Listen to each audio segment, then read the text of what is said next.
अगला T20 world cup 4 से 30 जून तक अमेरिका और वेस्ट इंडीज में खेला जाएगा।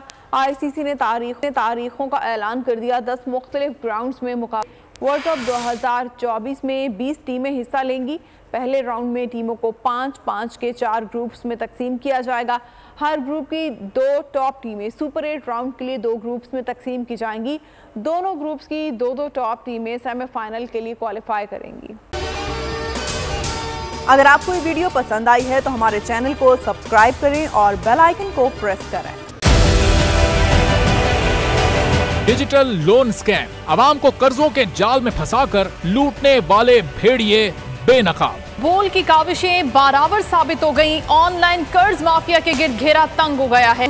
बोल ने दिया अपने आवाम का साथ, उठाई इस स्कैम के खिलाफ आवाज। बोल की डिजिटल लोन स्कैम के खिलाफ आगाही मुहिम की सबसे बड़ी ट्रांसमिशन 59% आवाम ने देखी अपनी स्क्रीन पर, क्योंकि बोल है पाकिस्तान का नंबर 1 न्यूज चैनल।